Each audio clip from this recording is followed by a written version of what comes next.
Amén. Bueno, ¿qué tema me tocó? Yo le agregaría, porque dice cómo mejorar las ofrendas en nuestra iglesia, ¿no? Y yo creo que ese tema a los pastores nos interesa bastante. Pero le agregaría para las misiones, ¿no? Para las misiones.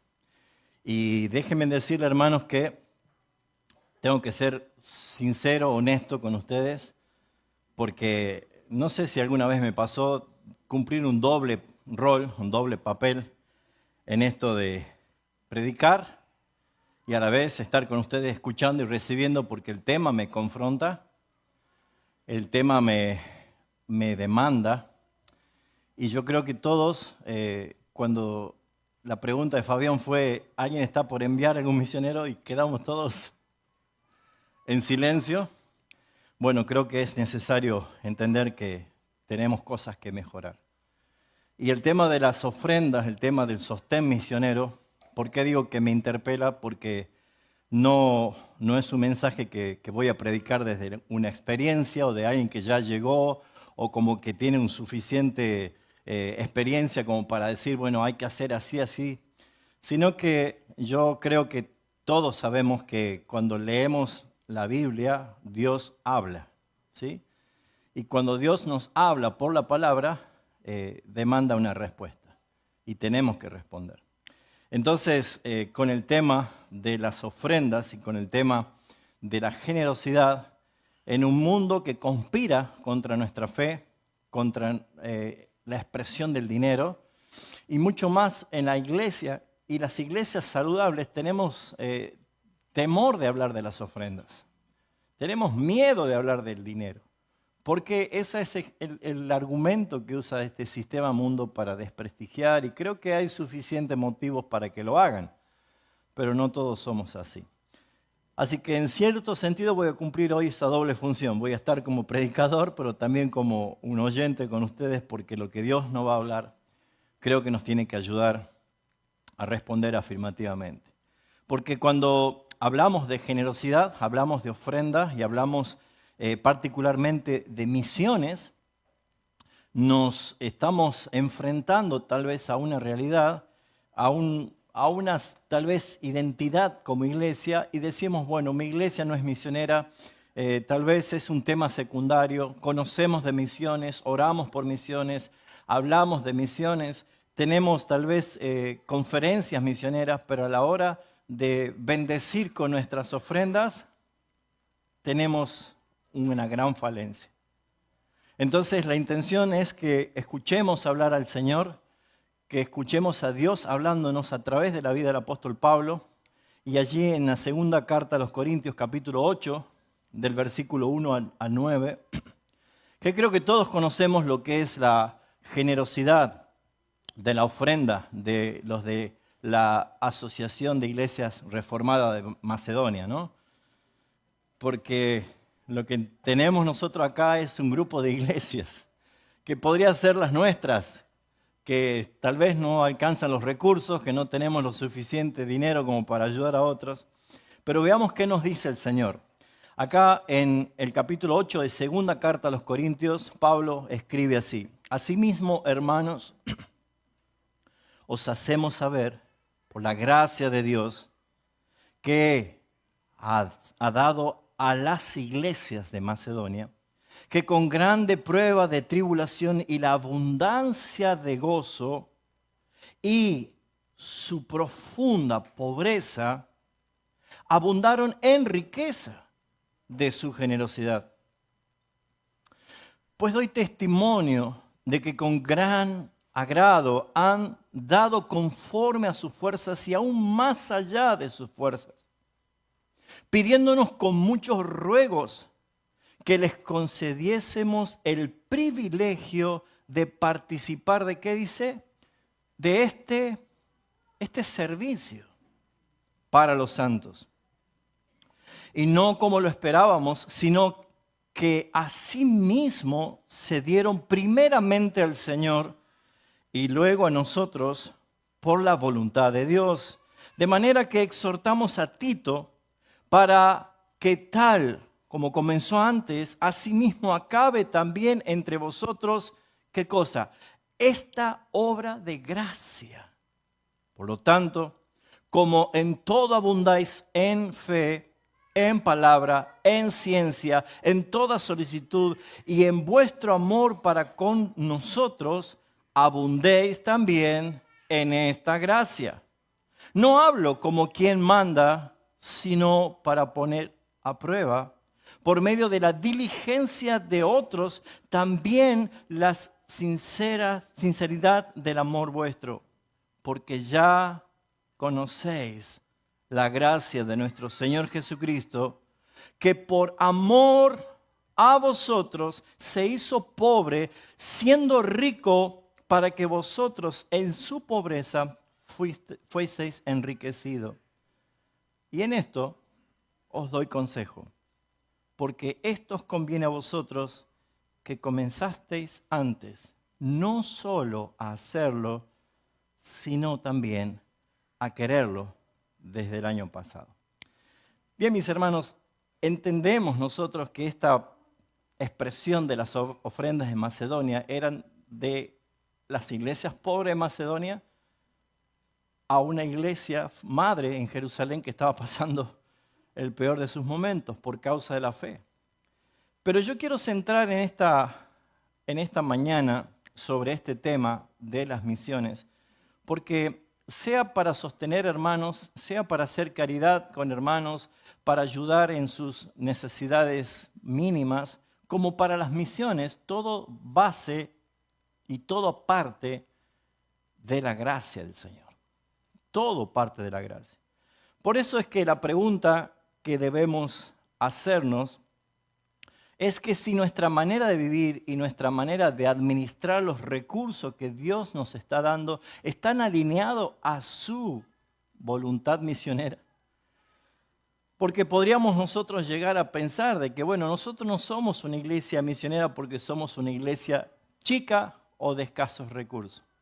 Pero lo que comenzamos a ver en cuanto a esto es la gracia como un fundamento de esta generosidad.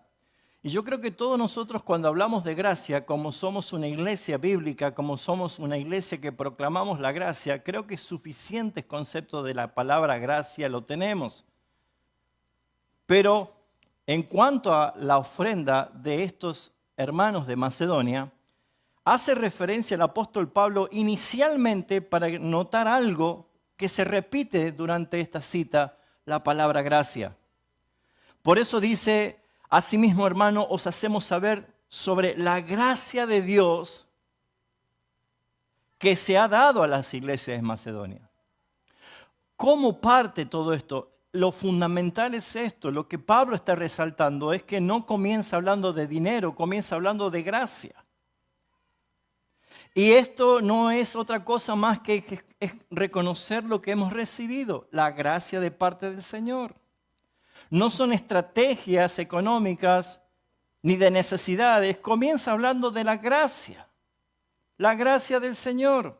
Porque la generosidad cristiana, mis hermanos, naturalmente, debe ser una respuesta a lo que hemos recibido, la gracia del Señor. No una manipulación, como muchos usan púlpitos para hacerlo.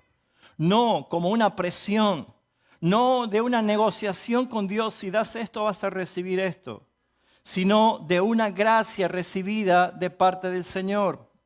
Por eso es que lo que vemos nosotros que Pablo hace es describir a continuación inmediatamente la situación que tenían las iglesias de Macedonia. Dice el versículo 2 que con gran prueba de tribulación, la abundancia de su gozo y su profunda pobreza abundaron en riqueza de su generosidad. Note qué contraste acá, pobreza y riqueza en el mismo renglón. Tal vez había pobreza monetaria, pero el resultado de la gracia que Dios había derramado sobre ellos los hacía abundar en riqueza de generosidad. Quiero poner simplemente las bases teológicas para que después vamos a algo práctico, para poder entender cómo podríamos nosotros mejorar nuestras ofrendas pensando en las misiones. Porque, mis hermanos, si nos detenemos, si meditamos lo que Dios nos está diciendo, deberíamos nosotros preguntarnos por qué Pablo quiere resaltar que estas iglesias no eran ricas,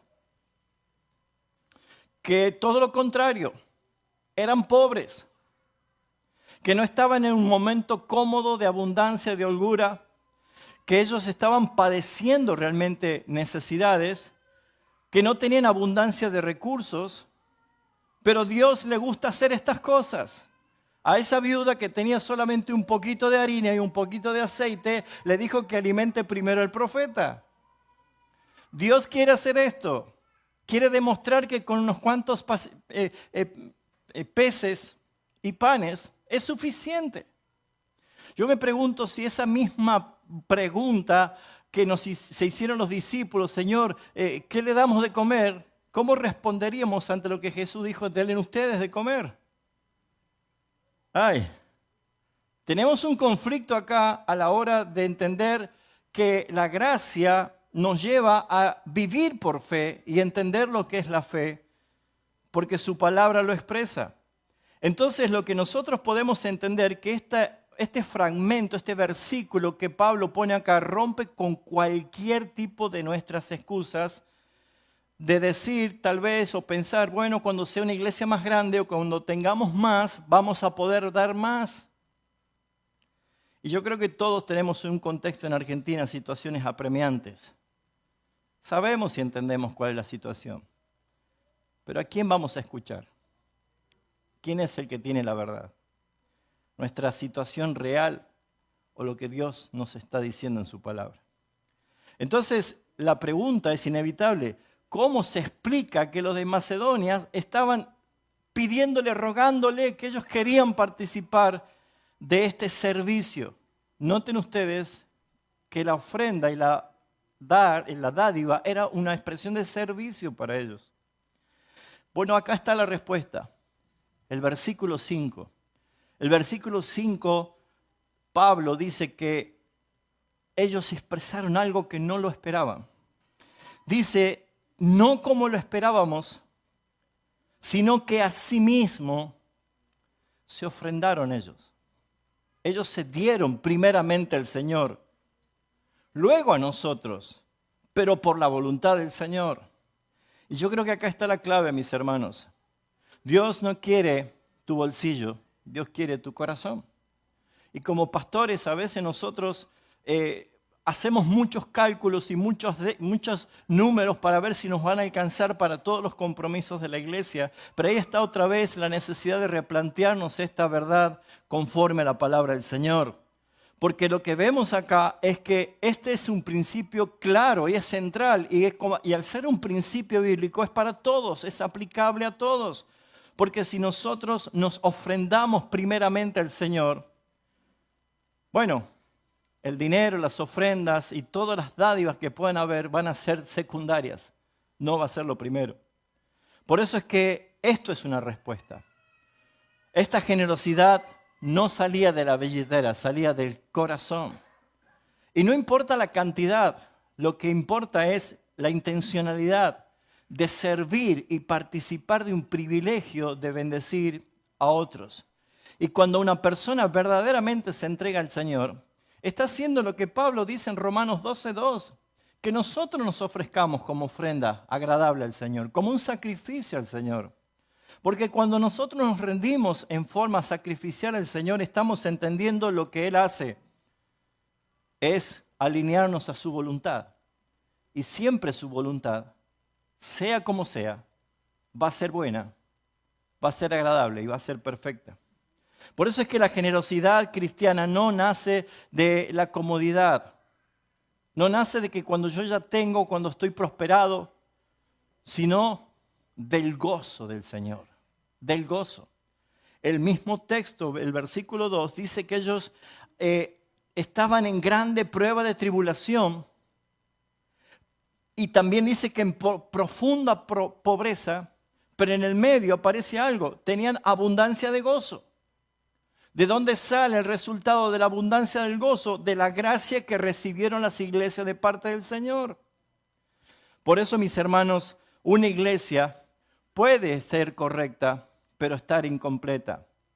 Si yo tendría que decir cómo es la iglesia que pastoreamos, estamos intentando ser una iglesia saludable, pero vuelvo a ser honesto, todavía estamos incompletos porque no somos una iglesia misionera, ni siquiera enviando u ofrendando para las misiones. Por eso le dije que estoy cumpliendo una doble función. Estoy transmitiendo una verdad, pero yo estoy allí recibiéndolo igualmente como ustedes. Porque mis hermanos, Pablo no deja pasar esto en el versículo 7, cuando hace referencia justamente a la iglesia de Corinto. Todos sabemos cómo era la iglesia de Corinto, que abundaba en todos los dones. Y lo hacen, menciona acá, porque dice, por tanto, como en todo abundáis. Iglesia de Corinto, ustedes en todo abundan. En fe, en palabra, en ciencia, en toda solicitud y en vuestro amor para con nosotros. Lo que les pido ahora es que abunden también en esta gracia, la que expresan los macedonios. Es decir, tenían todo, pero faltaba la gracia de dar. Faltaba la gracia de dar. Y esto es así, porque es serio. Hermanos, esto es una cuestión espiritual. Esto también es una cuestión de dependencia y fe a un Dios que sustenta todas las cosas. Porque hoy podríamos decir esto, podemos tener buenas doctrinas, podemos tener nosotros buena predicación, buenas músicas, buena organización, pero si no hay generosidad para la misión, hay incoherencia espiritual. Porque la misión es la principal tarea que nos ha dado nuestro Señor Jesucristo en la gran comisión. Por eso es que nosotros vemos que esta incoherencia no es superficial, sino que es algo mucho más profundo que nosotros tal vez dejamos pasar por alto. Hay áreas del corazón que todavía no están completamente bajo el señorío de Jesucristo. Y eso creo que es para autoevaluarnos siempre. Porque todavía esperamos ser glorificados. Aún estamos en un cuerpo, una naturaleza caída. Aún tenemos la tendencia de huir de la voluntad del Señor. Porque somos así. Y nosotros debemos ver que lo que nos ha dado el Señor de su Espíritu es justamente ese espíritu de amor, de poder y de dominio propio. Por lo tanto, mis hermanos, el problema no es económico. No es el problema de la crisis del país. No es la inflación, no son los créditos, no son los impuestos. Muchas veces nos justificamos y aún yo mismo lo dije muchas veces, no tenemos recursos, es un momento difícil, más adelante vamos a dar, seguramente podemos esta vez con esto, o simplemente aún somos muy pocos y no nos podemos comprometer. Pero ¿qué poder decir del ejemplo de los de Macedonia? Y lo que Pablo quiere que no miremos a hermanos, él quiere que miremos la gracia que ha sido dada. ¿Cuál es el motor que los impulsa? Ayer lo que conmovía mi corazón era lo que relató Diego en cuanto a este hermano misionero que no quería ser nombrado, pero creo que hay millones de historias de esas. Millones. Es más, hasta creo que hay bibliografía, libros enteros de testimonios misioneros. Pero mis hermanos, esto nos demuestra a nosotros que debemos ver el diseño de Dios en cuanto a esto. Porque el ejemplo de Macedonia derriba totalmente nuestros propios argumentos y excusas en cuanto a esta necesidad. Porque ellos daban de la abundancia de su generosidad, no desde la abundancia de su bolsillo. Y esto es lo que vale. Porque Dios es un Dios que multiplica aún donde no lo hay. Pero Él quiere ver nuestra respuesta. Yo sé lo que es que nosotros favorecemos o nos vemos más inclinados para hacer algo que nos motiva porque nos sentimos como nuestro. Yo tengo hoy una hija que está trabajando en el extranjero, fue a estudiar y a trabajar. Y sé que todos los días estoy preguntándole si tiene para comer. Todos los días. Y si algo le faltara, yo estaría dispuesto a hacer lo que sea para llevarle a ella lo que le falta. Porque es mi hija. Pero ¿cuál es el sentido de pertenencia que nosotros tenemos cuando enviamos hermanos al campo misionero? ¿Que Dios te ayude? Por eso, mis hermanos, hay una realidad que se planta en esto y que viene a mi mente, lo que Jesús dijo con total claridad: no se puede servir a dos señores, en Mateo capítulo 6. Hermanos, en esta palabra que dijo Jesús no hay área neutral, no hay un término medio, no hay zona grises, no hay empate. O se es uno o se es otro. Por eso, mis hermanos, si Cristo no gobierna la mayordomía de nuestras finanzas personales y como iglesias, algo más lo hará, porque no hay neutralidad. Y ese algo más muchas veces está disfrazado en este sistema mundo con otras prioridades: consumo, comodidad, egoísmo disfrazado, priorizar lo mío. Simplemente se transforma como una expresión de saco roto. O el dinero se nos va en cosas triviales. Y no estoy diciendo que no veamos por nosotros mismos, sino que nos acordemos que pertenecemos a un todo de un plan perfecto del Señor. Por eso, mis hermanos, cuando no damos para la misión, y vuelvo a decir, me interpela a mí, algo más va a tomar el control, porque no hay neutralidad. Y este algo más que nosotros debemos tomarlo con seriedad, mis hermanos, porque cuando la iglesia no dirige sus recursos a la expansión del evangelio, a la plantación de iglesia y al sostén de los misioneros, esos recursos no quedan en pausa, son absorbidos, son absorbidos. Y Dios nos llamó a ser mayordomos de su gracia, administradores. Entender el principio, mis hermanos, porque esto ocurre en una forma sutil y peligrosa para nuestras vidas. Porque nuestro tiempo, mis hermanos, se va en lo trivial. Nuestro dinero se disuelve. Nuestra pasión por lo eterno se enfría, porque no encontramos la motivación. Terminamos confesando a Cristo con nuestros labios, proclamando adoración con nuestros labios, pero sirviendo tal vez a otros señores con nuestros recursos. Yo sé que esta es la parte dura del mensaje, pero déjeme decirle que la palabra nunca fue pétalos de rosa, sino un martillo que quiebra la piedra.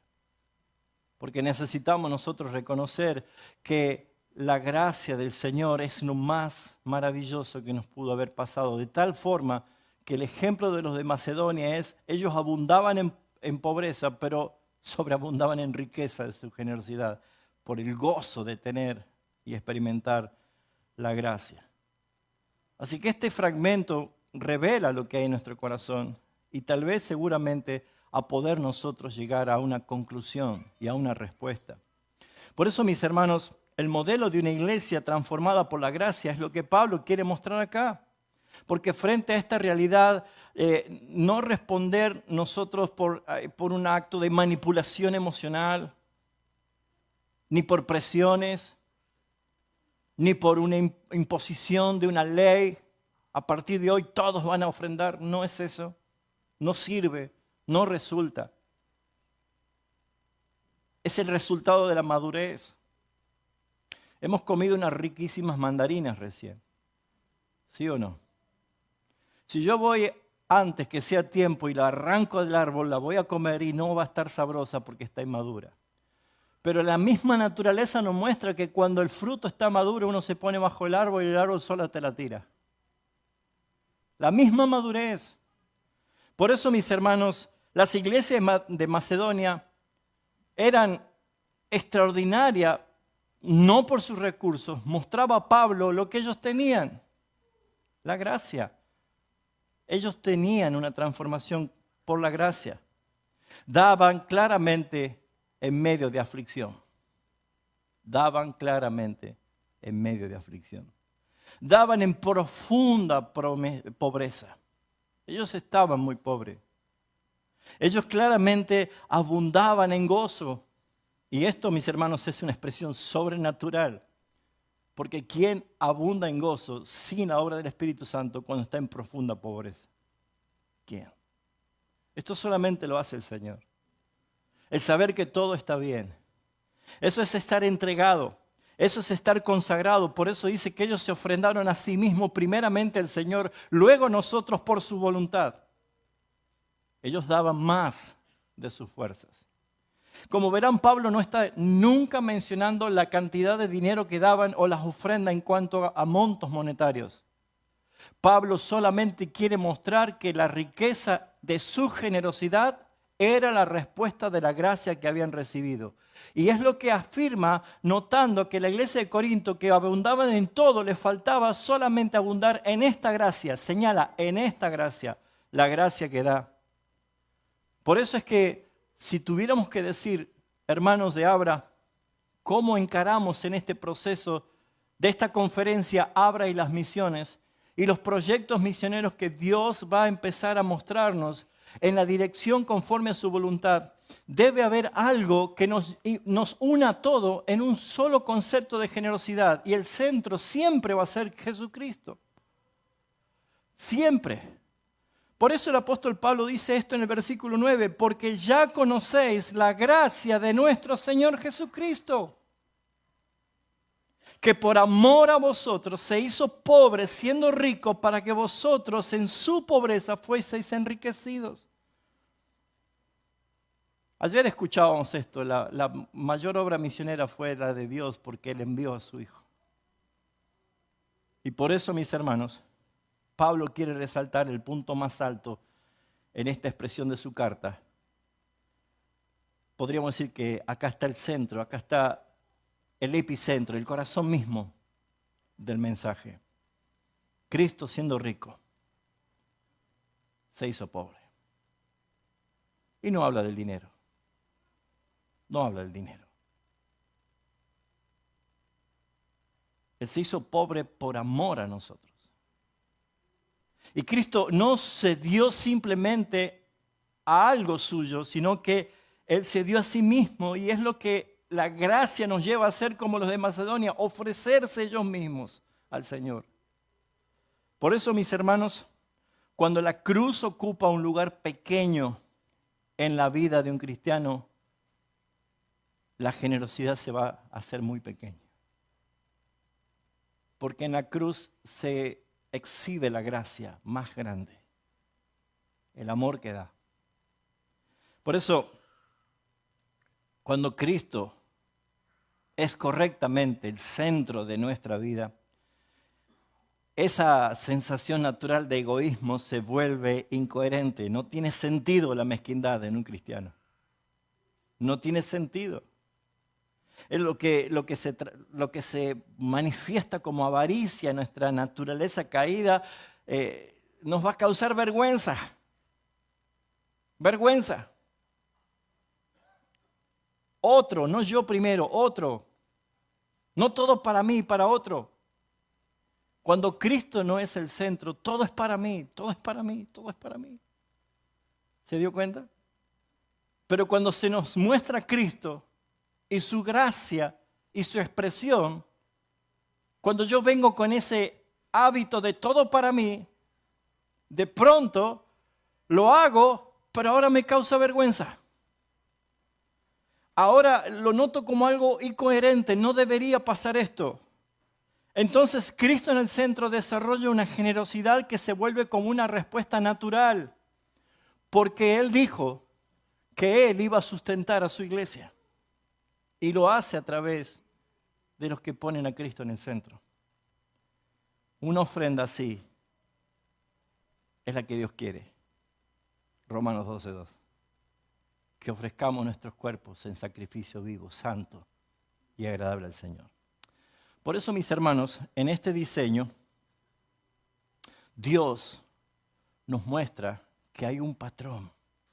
Y que hay un diseño de una iglesia que sostiene las misiones. Por eso es que en su sabiduría el Señor nos enseña, nos habla de mostrarnos justamente que la expansión del Evangelio se sostiene a través de la iglesia. Porque Dios no tendría problema, así como hizo llover maná, que caigan lingotes de oro. Amén. No tendría problema. El Señor permitió que nuestra labranza, nuestro trabajo, nuestro esfuerzo, nuestro sudor, nuestro sacrificio que se transforma en dinero, sea gobernado en la mayordomía de su gracia. Para que nuestra respuesta sea con fidelidad y con amor. Por eso es que quiero resaltar que este testimonio es impresionante porque el versículo 3 y 4 hace referencia a esto. Pues doy testimonio, dice Pablo, pues doy testimonio. O sea, el testimonio es algo público, algo visible, algo que cruza las fronteras y que hasta el día de hoy acá en Córdoba podemos estar leyendo lo que hicieron. Este testimonio es que con agrado han dado conforme a sus fuerzas y aún más allá de sus propias fuerzas, pidiéndonos y rogándonos mucho, mucho. Como para que se entienda. Llega el lunes y el banco abre a las 8 de la mañana y usted está a las 6:45 esperando que abra porque no ve la hora de pagar los impuestos. Solo por gracia, ¿no? Así somos, así actuamos. Esto no es obra de la iglesia ni los hermanos de Macedonia, es resultado de haber recibido una gracia especial de parte del Señor. ¿Cuál es la gracia especial? La salvación, la regeneración. Y todo lo demás está bajo su gobierno. Por eso es que podríamos nosotros llegar a preguntarnos, bueno, está bien, pastor, Dios está hablando mi corazón. Pero entiendo que no todos somos llamados a ser misioneros. Pero todos somos llamados a participar de las misiones. A lo mejor no todos tienen el llamado y la gracia y la preparación para ir a otras naciones. Pero yo puedo ser una iglesia misionera simplemente con ofrendar a las misiones. Entonces cuando digan, ¿usted es una iglesia misionera? Sí. ¿Cuántos ha enviado? 0. ¿Y cómo es una iglesia misionera? Pues generosamente, abundantemente y aún más allá de nuestras propias limitaciones, enviamos ofrenda a nuestros misioneros. Porque ¿saben qué es lo que tenemos que ver? Es que Dios no nos ha puesto para competir iglesias contra iglesias. Dios no nos ha puesto para medirnos. Yo dejé de asistir a esos concilios pastorales en Tucumán porque la primera pregunta era ¿cuántos miembros tenés? Para medirnos. Hermanos, descomprima. Cada uno está en el nivel del crecimiento que Dios quiere que estén porque Él da el crecimiento. Y si quiere ser 500, Dios lo va a hacer. Y si quieren ser 20, Dios lo va a hacer. O como lo quiera el Señor, pero descomprima, no competimos, no jugamos carrera. Hay iglesias que Dios le ha dado más, le va a demandar más. Y hay iglesias que tienen menos, pues Dios le va a demandar más.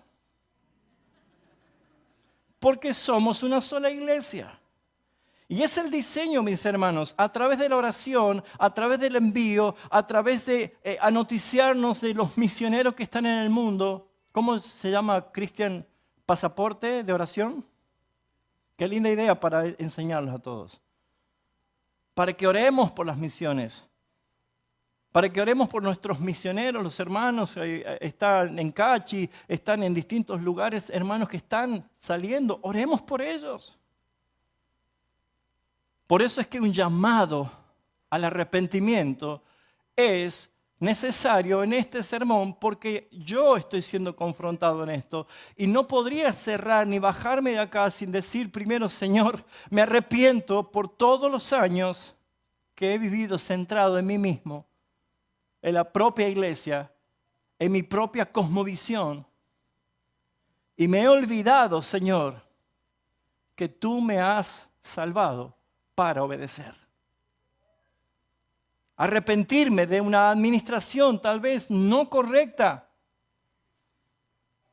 como si todo estuviera bien. Arrepentirme por ignorar la urgencia de la misión, porque Dios quiere que todo el mundo proceda al arrepentimiento. Y nuestra economía muchas veces se excusa a través de nuestra falta de arrepentimiento. La pregunta es, ¿mi economía refleja nuestra teología? ¿O se ha santificado mi corazón y no la billetera virtual? ¿Nuestro estilo de vida facilita la generosidad o la bloquea?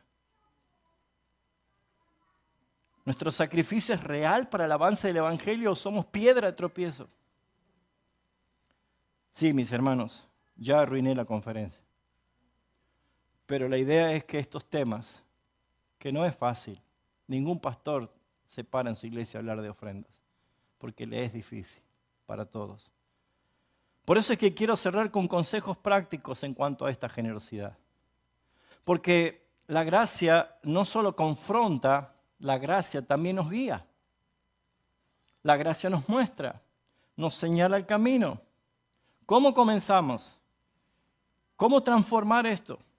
Y lo primero es enseñando con fundamento bíblico. Cada pastor, nuestra tarea es enseñar, porque nosotros sí somos pastores, no comunicadores que entretienen. Nuestra tarea es justamente enseñar la palabra con fundamento bíblico. No se trata de pedir dinero. Hermanos, hay que poner dinero. Primero, enseñemos a formar convicciones. Dios quiere expresar su generosidad como los de Macedonia a través de nosotros cuando primero nos ofrendamos al Señor. Entonces, después a lo demás por la voluntad del Señor. Segundo, un llamado a una consagración real, hermanos. Pastores, nos consagremos nosotros en Abra y empecemos a obedecer en esta gracia. Y llamemos a nuestras congregaciones a una consagración real, porque antes de ofrendar un solo centavo, debemos primero rendirnos nosotros al Señor. Primero nosotros. Tercero, ¿cuán importantes son estas conferencias? Cuando estuvimos en febrero en la cumbre misionera y escuchando el testimonio de los misioneros y los hermanos que están en lugares muy difíciles, me nació una profunda necesidad de entrar en esta etapa ministerial y en mi propia vida y en la congregación que pastoreo, porque nos falta eso. Ayer le dije al pastor Carlos, quiere que vayas y des sobre misiones. Quiero saturar a la iglesia en Tucumán de misiones, porque no estaríamos cumpliendo la gran comisión. Una cosa es una iglesia centrípeta y otra cosa es ser una iglesia centrífuga. Y por eso, mis hermanos, debemos tener una visión clara. La iglesia necesita saber para qué da, a quiénes sostiene, qué obra está participando. Usemos nuestras pantallas para mostrar a esas familias, esos misioneros. Hagámoslos públicos. Mostremos la realidad. Usted pasa por una vidriera y ve un pantalón y dice, ese pantalón me va a quedar hermoso, lo compra y le queda el más horrible. Pero usted vio algo y dijo, yo voy a pagar por eso. Nuestra necesidad es que la fe en la dirección del Espíritu sepamos y que la iglesia sepa en qué está participando, en qué servicio está participando. Número 4, estableciendo un sistema constante. No casual, no emocional. Nos vamos todos de acá y ofrendamos en Abra para las misiones y ¡puf! Gloria a Dios. ¿Y el segundo mes? ¿Y el tercer mes? Un sistema constante, una generosidad planificada, no impulsiva, no emocional. Aprendamos a decir esta parte que lo que Dios nos ha bendecido va a ser para bendecir la expansión del Evangelio. Número 5, invitando a todos a participar. No se trata de grandes montos, grandes cantidades de dinero, ojalá que sí, pero no se trata de eso. Se trata de fidelidad de todos. Yo era chico, me crié en la iglesia, nací en la iglesia. Y me acuerdo que seguro a algunos de ustedes les va a deschavar la edad. ¿Se acuerda esa canción? Y si todos trabajamos unidos, unidos, ¿te acuerdas de ahí? ¿Qué iglesia? ¿Se acuerda o no? Ya se deschavó, ¿no? ¿De qué año usted? Pero esas cosas pareciera ser que quedaron en el romance de la iglesia evangélica, pero no participamos en proyectos comunes. Porque vivimos en una era del individualismo, de todo yo solo, todo lo puedo lograr solo. Seamos un cuerpo, hermanos. Por eso es que necesitamos invitar a todos a participar. Número 6, voy terminando. Termino. Conecte la iglesia con la misión. No es algo casual. Es parte de la naturaleza de la iglesia. La iglesia debe ser una iglesia misionera, como fruto y con gozo de ver lo que Dios está haciendo. Número 7, liderando con ejemplos. Seamos nosotros los pastores los ejemplos. Comencemos nosotros a mostrar esa generosidad madura para que los hermanos también sean motivados a hacerlo. Y finalmente, número 9, formando una cultura. Un hábito se hace por un acto repetido y se transforma en un hábito. ¿Se acuerda usted del día que manejó una bicicleta por primera vez?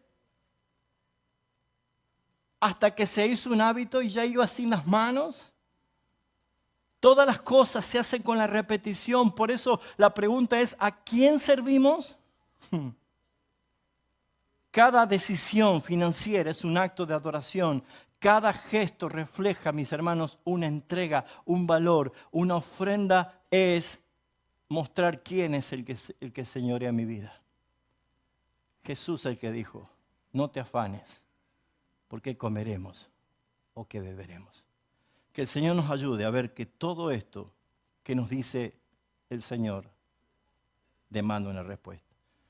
¿Qué nos dice el 10? ¿Terminó? No solo hacerlo. Mi consejo es este. No solo hacerlo, sino también a quererlo. Oremos. Señor, soy el primero en pedirte perdón. Porque ha sido difícil, Señor, este tema para mí. Aconsejar o exhortar a hermanos a hacerlo algo que yo no lo estaba haciendo. Pero esta es, Señor, la exposición de alguien que ya viene siendo confrontado. Y seguramente no soy el único. Aquí estamos muchos de los que estamos entendiendo que la iglesia es misionera. Y que tú eres el que nos estás despertando del adormecimiento, de la modorra que nos hizo caer en este sistema mundo para estar cómodos y complacidos.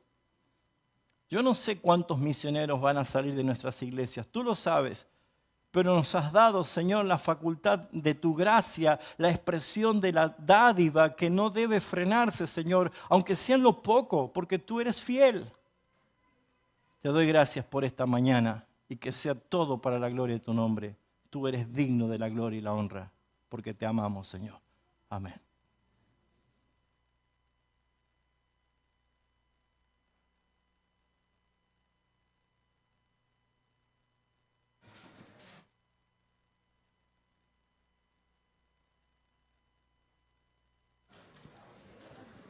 Muchas gracias, Pastor Raúl. Qué buen mensaje.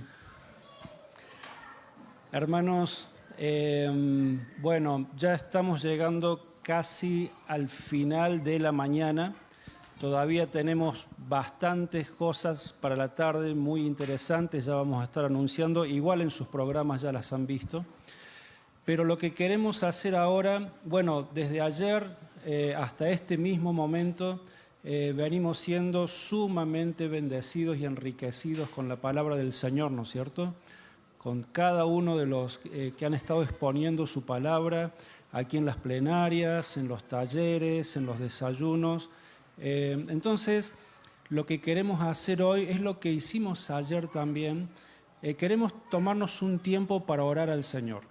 Entonces, con todas estas preciosísimas verdades que han enriquecido nuestro corazón desde ayer hasta ahora, con eso en mente, que formemos grupitos, como hicimos ayer, ahí mismo donde están, gire su silla y con el hermano que le toque. Queremos tomarnos un buen tiempo de estar orando, 20 minutos, por decirlo, y después de eso ya vamos a pasar al almuerzo. Antes de eso vamos a dar algunos anuncios también.